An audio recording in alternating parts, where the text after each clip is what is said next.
Olá, boa noite, bem-vindo a mais um programa Ponto a Ponto. Hoje eu e o cientista político Antônio Lavareda recebemos o ex-ministro da Saúde, o infectologista e hoje deputado federal Alexandre Padilha para conversar com a gente sobre essa tragédia da epidemia da Covid-19 aqui no Brasil. Muito obrigada, ministro, por ter aceitado o nosso convite. Antes da gente começar... Boa noite, Mônica. Boa noite, Lavareda. Antes da gente começar a conversar, vamos ver algumas telas que o professor Antônio Lavareda trouxe aqui para a gente. Opinião sobre a situação da pandemia no Brasil. Para 9% está melhorando, para 16% está na mesma, para 74% está piorando. 1% não sabe ou não respondeu. Opinião sobre o tempo que levará a vacinação. Para 5%, primeiro semestre desse ano. Para 29%, no segundo semestre. Para 62%, apenas no próximo ano. 4% não sabe ou não respondeu. Bem, ministro, o senhor vê aí que a população está bem informada, né? 74% acham que está piorando, 62% que nós não vamos ter vacina em curto espaço de tempo. Então, antes da gente falar do diagnóstico, a gente já sabe quais foram todos os problemas que levaram a essa situação. Eu queria perguntar para o senhor, como médico, como gestor de saúde, quer dizer, em que ponto que nós estamos dessa tragédia? A Fiocruz diz que nós estamos vivendo o maior colapso sanitário e hospitalar da história do Brasil, né? Com 25 estados já estão com mais de 80% de lotação de UTI, alguns com 90%. Nós vamos atingir o colapso total, ou seja, 100% de leitos de UTI ocupados? Com certeza sim, Mônica. Boa noite. Estamos vivendo um momento muito difícil. O Brasil vive a sua maior tragédia humana e hoje o Brasil é a maior ameaça global em relação à Covid-19. Só para você ter uma ideia, nas últimas 24 horas, 22% das pessoas que morreram no mundo morreram aqui no Brasil. E é a primeira vez, eu acho que isso que dá essa percepção da população, é a primeira vez que todos os estados do país são acometidos por essa lotação do serviço de saúde e crescimento de casos ao mesmo tempo. E isso é um fenômeno diferente do que foi em 2020. Em 2020, a pandemia começou por uma região, depois circulou para outra. Então, determinadas regiões não sentiam ainda o impacto da pandemia. Agora, em 2021, diferente. Né? Desde fevereiro, todos os estados do país ao mesmo tempo. No mês de março, todos os estados ultrapassaram 70% de lotação dos leitos de UTI. Nós temos várias regiões do país onde nós já atingimos mais de 95%. Aqui, a cidade de São Paulo, 15 hospitais privados solicitaram leitos de UTI para o SUS, para o Sistema Único de Saúde. Hoje, o líder do governo, Bolsonaro, de manhã, falou que o Brasil está vivendo uma situação confortável. O estado de onde é o líder do governo, o estado do Paraná, chegou a ter 800 pessoas esperando um leito de UTI. Então, nós já temos situações de colapso do sistema de saúde em várias regiões do país. E como a lotação da UTI é sempre uma fotografia daquilo que já aconteceu 10, 15 dias antes, eu acredito que nós vamos continuar piorando esse quadro nas próximas semanas, nos próximos 15 dias, mesmo com os governos estaduais, municipais, buscando tomar medidas mais firmes, mais ousadas de restrição da circulação. Essas regiões têm que fazer o que Araraquara fez aqui no estado de São Paulo. Araraquara, que foi um modelo em 2020, viu um crescimento de casos muito importantes no começo de janeiro. O prefeito teve a ousadia,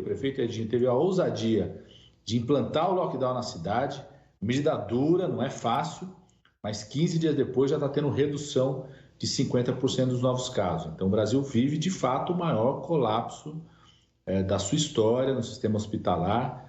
E quando a gente fala em colapso, às vezes é uma palavra, né? Isso significa o quê? Se alguém se infectar hoje, não vai ter leito de UTI.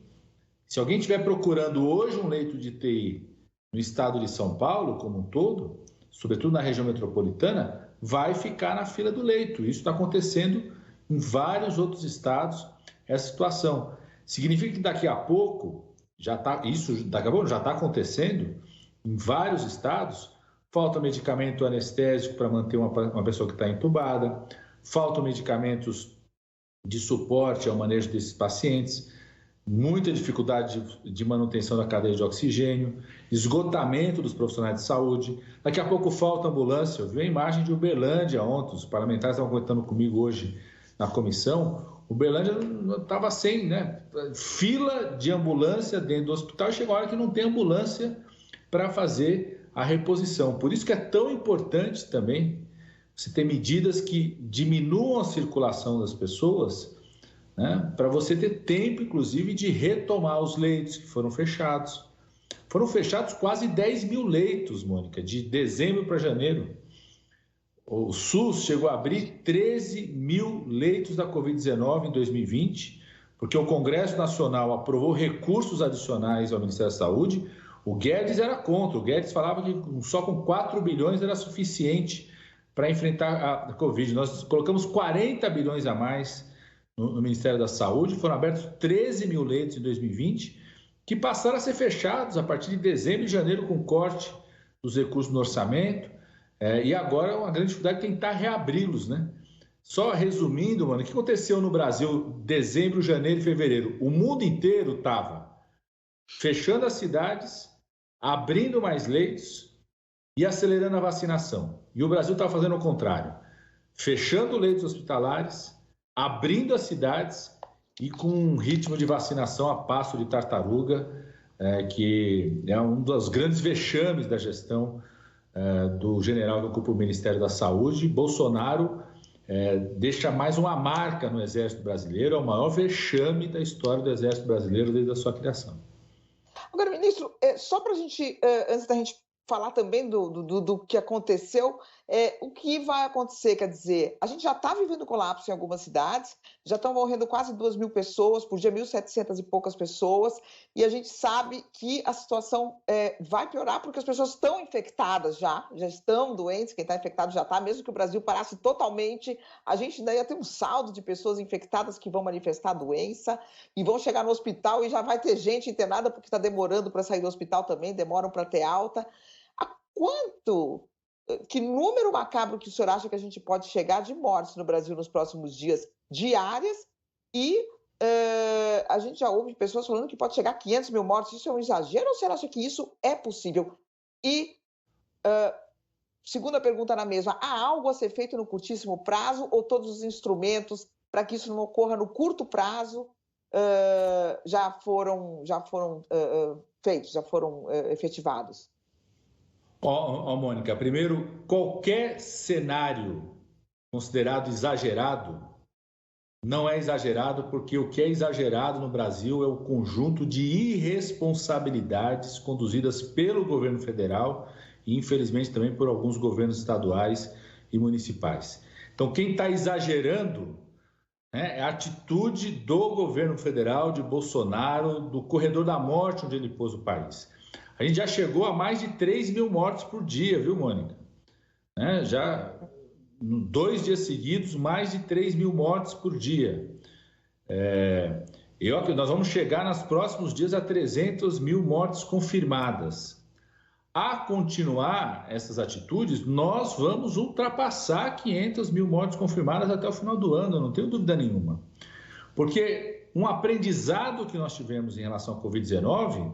E foi um aprendizado que nós tivemos ali já a partir de agosto e setembro, que a Covid-19 não é igual ao sarampo, igual a rubéola, que pega uma vez e não vai pegar mais. A pessoa se infecta mais de uma vez. Então, aquelas estratégias que tinham no seu centro do objetivo infectar muita gente, quanto mais gente se infectasse, ia chegar a hora que ia ter o controle da pandemia, porque muita gente estava infectada, caiu por terra.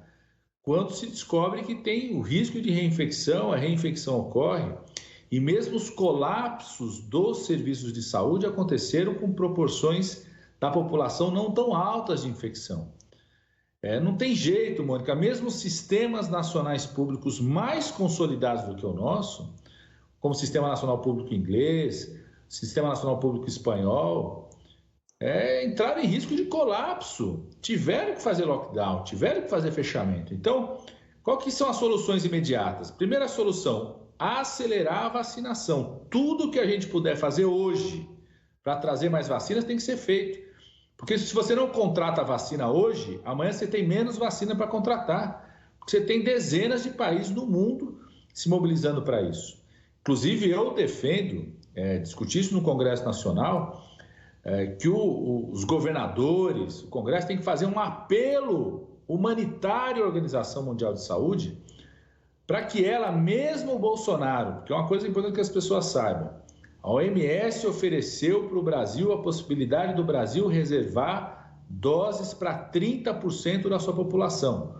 E Bolsonaro optou por reservar só 10%, 3 vezes menos. Ele negou 3 vezes a quantidade de vacinas que o Brasil poderia ter. Nós já temos que fazer um apelo internacional à OMS, o Congresso, os governadores, a sociedade, para que mesmo o Bolsonaro não querendo assinar 30%, que a OMS ofereça mais uma vez, que os governadores possam fazer essa contratação. Nós aprovamos medidas no Congresso para que possam fazer essa contratação, que os prefeitos possam fazer essa contratação, para que a gente force que venha mais vacina para cá. Se a gente não quer lockdown, tem que acelerar a vacinação. Se a gente não quer economia parada, tem que acelerar a vacinação. Se a gente quer salvar vidas, tem que acelerar a vacinação. E a segunda atitude, que é imediata, eu defendo concretamente, isso é uma questão regional, mas que toda a região de saúde que tiver pelo menos 80% dos seus leitos ocupados pela Covid-19, tem que adotar o lockdown naquela região de saúde, não tem escapatória, porque a foto da UTI é a ponta do iceberg, como você falou. Nos 80% de leitos ocupados da UTI, tem milhares de pessoas abaixo infectadas e que estão circulando por aí. Ou você reduz essa circulação, ou a pressão sobre esses leitos de UTI, sobre o serviço de saúde, será insuportável e vai levar ao colapso, como já tivemos o colapso em Manaus e teremos em outras regiões do país, em outras situações, a ponto de chegar uma hora que não tem ambulância para ir pegar as pessoas em casa, não tem ambulância para transferir. Eu recebi uma informação aqui, Mônica. Você sabe, eu fui secretário de saúde da cidade de São Paulo, então eu recebi a informação aqui da UPA 24 horas, que fica em Campo Limpo, a primeira UPA que a cidade de São Paulo teve, tem 230 pessoas internadas na UPA. A UPA, que é um pronto atendimento aberto, se transformou num covidário, num lugar de atendimento da Covid. É uma UPA que tem 39 leitos, tem 230 pessoas que estão lá, vão fechar o atendimento para outros atendimentos, concentrar em relação a isso. Essa é uma situação que nós estamos tendo em vários lugares. Agora, o que é mais grave ainda, se isso só já não fosse muito grave, é que isso está criando um terreno fértil para a geração de variantes do SARS-CoV-2, né, do vírus da Covid-19, que são cada vez mais velozes na transmissão, acometem públicos mais jovens. Alguns relatos apontam que pode ter uma letalidade maior. Ou seja, o Brasil, já foi dito que era o celeiro do mundo, né? Alimentar o mundo. Hoje o Brasil alimenta o mundo de variantes graves da Covid-19. Virou a grande ameaça global em relação à Covid-19. Lavareda vai fazer uma pergunta. Ministro, qual é a sua expectativa em relação ao novo ministro da Saúde, o doutor Marcelo Queiroga? É o seguinte, no início ele ainda não tomou posse, está ali escoltado pelo general Pazuello até o momento, fazendo ali um roteiro, digamos, burocrático de apresentação, Fiocruz, etc., mas ele já se declarou favorável ao isolamento social, com clareza, que o general antes não o fez, e, ao mesmo tempo, apontou para a vacinação e a sua disposição para acelerar a vacinação. Essa mesma pesquisa que nós apresentamos no início, nela, 62% dos brasileiros dizem que só acreditam em vacinação maciça no ano que vem, 2022. Pois bem, há alguma possibilidade, no seu entendimento, de que a maioria dos brasileiros, de fato, esteja vacinada esse ano, conforme o anúncio já de compra de vacinas, etc. E, nesse caso, até o ministro dia, com essas novas posturas, terminar o ano, como alguns analistas hipotetizam, aplaudido pelo seu desempenho? Olha, Lavareda, o Brasil precisa vacinar a maioria da sua população esse ano, senão a tragédia é de proporções inimagináveis. E o Brasil sabe fazer isso. Vocês sabem, eu sou médico infectologista, a gente teve que aprender muita coisa na Covid-19, né? Os profissionais, os gestores, foram muitos aprendizados, mas tem uma coisa que o Brasil sabe fazer, é vacinar. O Brasil sabe vacinar. Eu, quando era ministro do presidente Lula, na gripe suína 2009 e 2010, a gente vacinou em 3 meses mais de 80 milhões de brasileiros. Então, o Brasil tem condições de repetir isso. Nós temos, pegando Fundação Oswaldo Cruz e Instituto Butantan, cerca de 300 milhões de doses garantidas até o final do ano. A gente sabe que esse cronograma nem sempre é devidamente cumprido. Não é falha nem da Fiocruz nem do Butantan, porque são questões complexas mesmo da produção, adaptar a produção, às vezes a chegada dos insumos. Então, o Brasil não pode só apostar nessas 2 vacinas. Muito importante o passo dado pelos governadores do Nordeste de fazer a contratação da vacina Sputnik V. Está trazendo quase 50 milhões de doses para o Brasil. Vai ser incorporado no Programa Nacional. Já dá 350 milhões de doses. Eu quero reforçar a necessidade do Brasil. Eu acho que se eu pudesse dar um conselho ao ministro novo da Saúde, a primeira atitude dele, ligar, entrar em contato com a Organização Mundial de Saúde, fazer um apelo de revisão do contrato, para ao invés de pedir doses para 10% da população, como fez Bolsonaro, pedir doses para 30% da população. Com isso, acredito que a gente consegue dar conta de vacinar até o final do ano a população elegível para ser vacinada, que são cerca de 170 milhões de brasileiros. Por que isso? Porque cerca de 40 milhões de brasileiros, são crianças e gestantes, não serão vacinados porque não tem vacina testada ainda para esse público.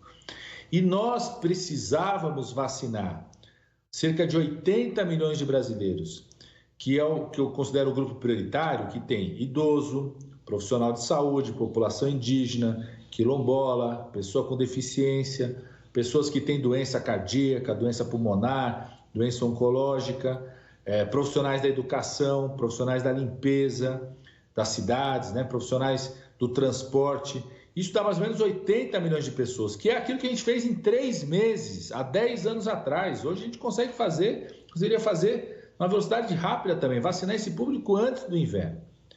Eu acho que essa velocidade só vai acontecer com aquilo que nós aprovamos no Congresso Nacional, que foi autorizar governadores e prefeitos a contratar, porque é isso que está fazendo o Bolsonaro se mexer. Ou seja, os governadores do Nordeste foram lá e contrataram quase 40 milhões de novas doses.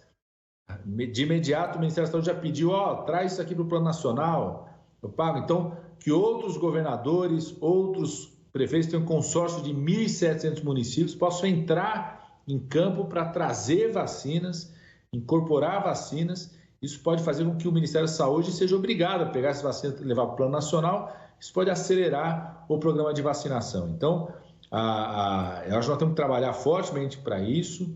E aí o Congresso, a gente aprovou leis que vão nesse sentido, o Judiciário acompanhando isso de perto, vocês da imprensa, a sociedade, porque o Brasil precisa vacinar, né? Vacinar a sua população o mais rápido possível. É isso que vai salvar vidas e que vai permitir a recuperação econômica.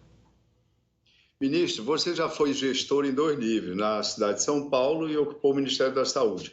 Eu queria entender, na sua visão, o seguinte: essa mesma pesquisa, Observatório Febraban, as pessoas ouvidas, 36% disseram que os governadores e prefeitos estão adotando medidas com rigor certo, e 55% disseram até que as medidas estão muito leves, que elas deviam ser mais restritivas. Só 7%, enfim, são francamente contrários e disseram que essas medidas estão exageradas, etc. 7%, mas bastante ruidosos.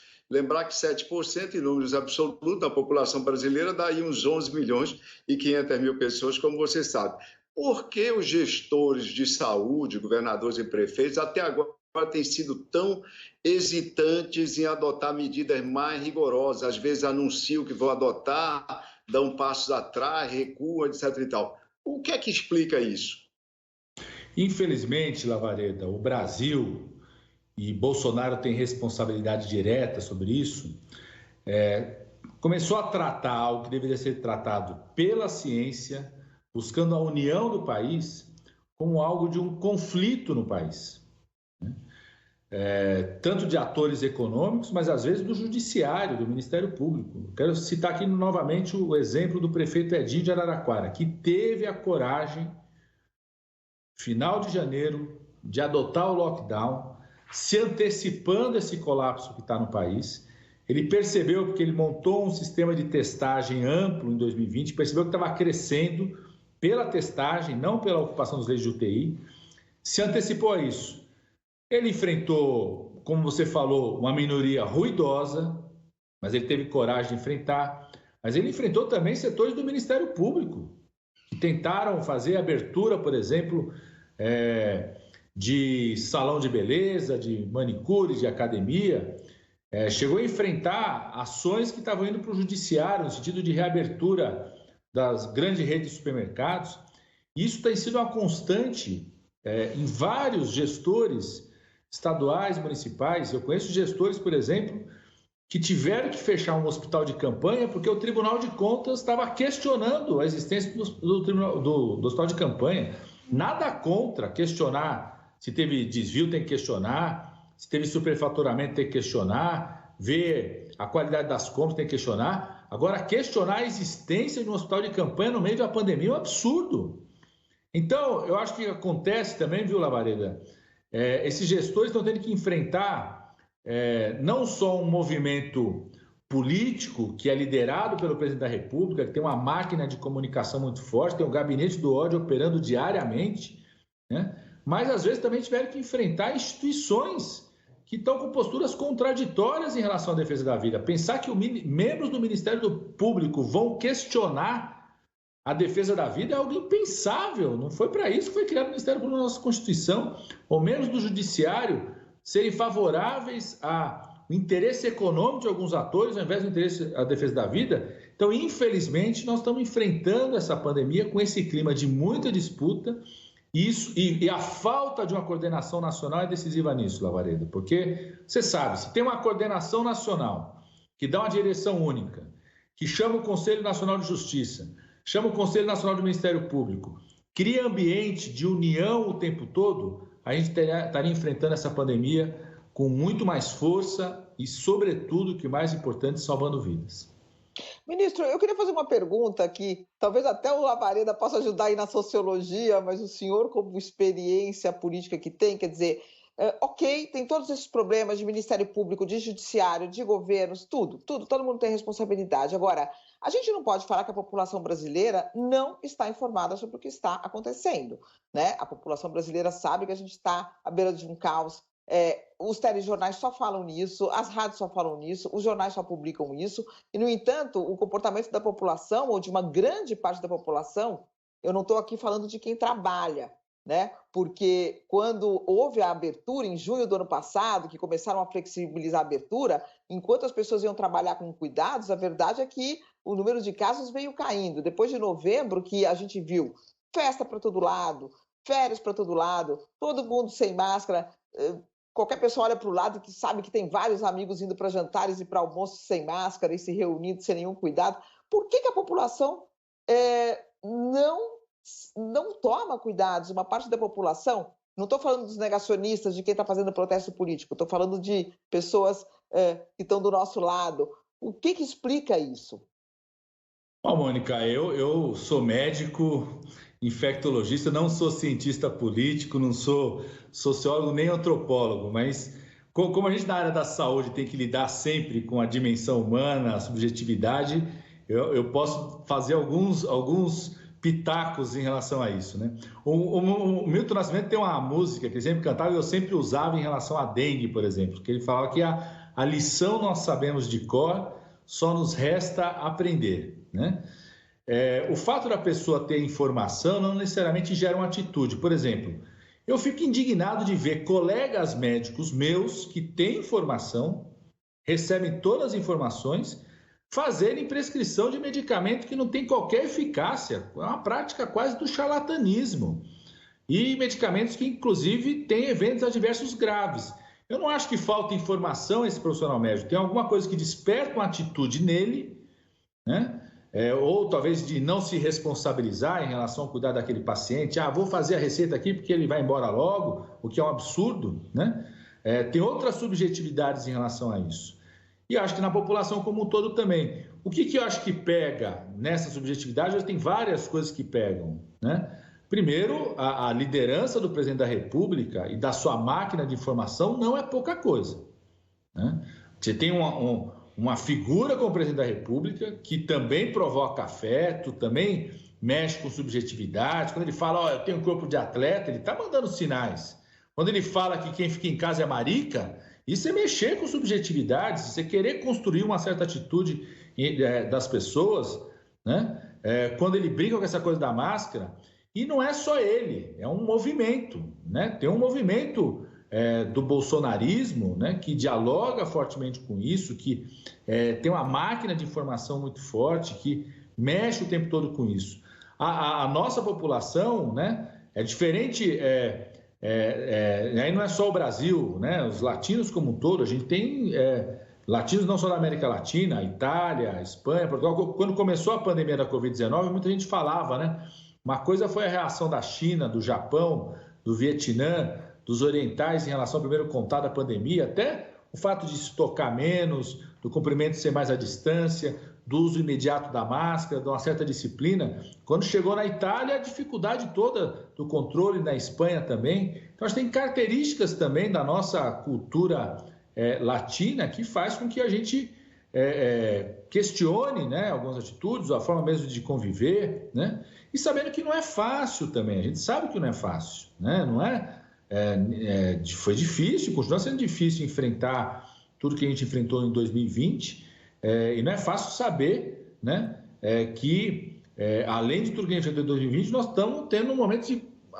crescimento muito grande de casos nesse momento, né? Agora, eu acho que tem fatores que são muito decisivos nisso. O principal é essa coisa da busca da sobrevivência, né? O auxílio emergencial, você garantir renda para a pessoa que não tem renda, você garantir crédito para o pequeno e médio empresário, para o dono de restaurante, para o dono da loja, salão de beleza, para os médios empresários, de forma deles recontratarem as pessoas para sobreviver, também é decisivo. Eu acho que talvez seja o fator mais decisivo para fazer com que as pessoas não tenham que sair de casa, não tenham que circular. Então, é uma combinação de questões muito subjetivas com questões materiais, de fato, né? Os Estados Unidos estão com um pacote de trilhões e trilhões de dólares para apoiar a vida das pessoas que não têm renda, apoiar crédito para pequeno e médio empresário. A Alemanha, países de cunho extremamente liberal, né, que não apostam no papel do Estado, estão apostando, porque você precisa ter manutenção de renda das pessoas, além de uma mensagem clara, né, uma coordenação nacional, você precisa ter manutenção de renda das pessoas, manutenção dos negócios de quem é o pequeno e médio empresário, para sobreviver esse momento tão difícil. Lavareda, era minha vez de perguntar, mas o nosso tempo está estourando, ele vai para a última pergunta. O ministro, vacina, Brasil às voltas com essa extrema dificuldade. O Brasil e muitos países. Pois bem, já houve outras epidemias, não pandemias, em tempos recentes. Você citou algumas delas e eu rapidamente vou passar ao largo. Mas por que o país não se preparou, né, para ser, digamos, autossustentável com relação a vacinas, equipamentos médicos, etc. E agora estamos nessa dependência da China. Ou seja, o governo Bolsonaro não fez nada a respeito, mas os governos anteriores também não fizeram nada a respeito. O que é que explica isso, na sua opinião, se já havia sinais há algum tempo de que isso poderia vir a ocorrer? Olá, Lavareda, os governos anteriores fizeram muita coisa, não deram conta de reverter a fuga que aconteceu nos anos 90 da produção da química fina do Brasil, da destruição da indústria farmacêutica no país, né? Mas fizemos muita coisa, tanto é que permitiram que o Butantan e a Fundação Oswaldo Cruz tivessem a capacidade que tiveram de produzir vacinas nesse momento. A plataforma de produção da vacina da Covid-19 no Butantan, ela é fruto de uma transferência de tecnologia com aumento da capacidade nacional em 2009 e 2010, governo Lula, da vacina do H1N1, uma política orquestrada, conduzida pelo governo federal, apoiando inclusive um adversário político, que era o governo do estado de São Paulo, ou seja, tirando a disputa política da frente dessa negociação, que trouxe a transferência de tecnologia, usando o que a gente chamava do poder de compra do SUS, e fez a plataforma no Instituto Butantan. E a segunda plataforma foi na transferência da vacina do HPV, do câncer de colo de útero. Aí eu já era ministro da Saúde. Na primeira eu era ministro da Coordenação Política, 2009-2010, da HPV ministro da Saúde. A mesma coisa, trouxe, era da indústria dos Estados Unidos, trouxemos essa capacidade de produção para o Instituto Butantan. E a Fundação Oswaldo Cruz também. A plataforma de produção da vacina da Covid-19 da Fundação Oswaldo Cruz foram investimentos feitos, inclusive de parceria de biotecnologia com a Inglaterra, com a Glaxo, com a empresa inglesa, e com Cuba. Bolsonaro deve querer esconder isso, né? Parceria de transferência de biotecnologia que permite a plataforma de produção da vacina da Covid. Então, foram investimentos importantes que foram feitos de aumentar a capacidade nacional, usando BNDES para ofertar crédito, usando o poder. Qual que era a nossa lógica? O SUS tem um grande mercado público, 200 milhões de habitantes. Então, o que a gente dizia para essas indústrias internacionais? Vocês querem vender para o SUS? Venham vender, mas transfiram a tecnologia para que a gente possa produzir esses insumos, esses equipamentos aqui. Isso foi suficiente, essa foi uma política desenvolvida, né, com muita força a partir de 2009, durou com muita força até 2015, 2016. Isso foi suficiente para reverter toda a fuga da indústria, da química fina, da indústria farmacêutica que aconteceu nos anos 90 no Brasil? Não foi suficiente, né? Como o mundo inteiro também, quando começou a pandemia da Covid-19, percebeu o quanto que o mundo inteiro dependia da China, da Índia. Também foi uma decisão de vários outros países de transferência da produção de insumos, da química fina, de uma parte da indústria, para a Índia, para a China. Agora, o mundo, quando começou a Covid-19, percebeu que precisa recuperar sua capacidade nacional de produção. Infelizmente, Bolsonaro não percebeu isso, né? A gente ainda tem uma grande oportunidade, porque tem uma demanda muito clara de produtos de máscara, né, de peças para respiradores, equipamentos hospitalares. Agora, esse tema do oxigênio. Segunda-feira, teve uma discussão do Sindicato dos Metalúrgicos do ABC com a Anfávia, que é a Associação Nacional de Fabricantes de Veículos, o Sindipeças, e o sindicato foi apresentar uma agenda. Eu participei dialogando com o sindicato dessa agenda, bastante ofensiva, dizendo o seguinte: indústria automobilística, faça a reconversão de uma parte da indústria para produzir peça de cilindro de oxigênio, equipamentos de respiradores. Ela precisa do quê? Ela precisa do governo federal apoiando, falando assim: o que você produzir eu vou comprar, que é o mercado público do SUS. Precisa do BNDES falando: o que você precisar de crédito eu vou apoiar. Essa política é necessária. A gente precisa, de fato, Lavareda, de uma política que ultrapasse governos e dure 10, 15 anos para recuperar, de um lado, a nossa capacidade de insumos na química fina, né? E, ao mesmo tempo, quem chama do núcleo do avanço tecnológico, né? Que é aquilo que, naquele componente, tem mais densidade tecnológica, que é na produção da biotecnologia, dos microprocessadores eletrônicos, né? E, junto com isso, e apoiando as universidades no desenvolvimento do conhecimento, em parceria das universidades com os institutos de produção, com os laboratórios públicos. Então, a gente fez um grande esforço, 2009 até 2015, uma política do Complexo de Indústria e Serviços da Saúde. Eu tive um envolvimento muito direto com isso, porque eu era da coordenação política do presidente Lula, depois na época do Ministério da Saúde. Outras áreas se envolveram também, Ministério da Economia, BNDES, a indústria da defesa.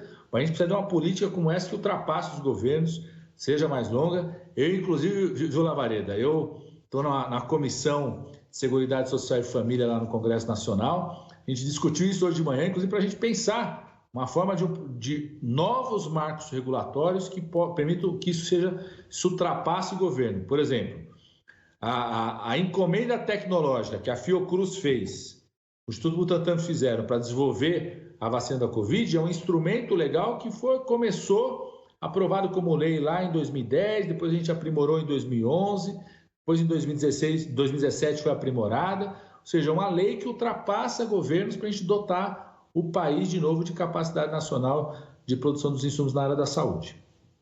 Ministro, infelizmente a gente chegou ao fim do programa, esperamos convidá-lo novamente num momento melhor para discutir toda essa política aí da área de saúde. Muito obrigada por ter aceitado o nosso convite. Obrigado. Até mais. Eu que agradeço e cuidem-se, viu, gente? Cuidem-se, vamos se amar, amar ao próximo, amar quem é o seu irmão na igreja, amar quem é o colega de trabalho, é se cuidar, distanciamento, máscara, lavar as mãos, está muito grave a situação no país. Muito obrigada, ministro. E você pode assistir a esse e a todos os programas que já foram ao ar no site www.bandnewstv.com.br. Muito obrigada pela companhia e até o próximo Ponto a Ponto.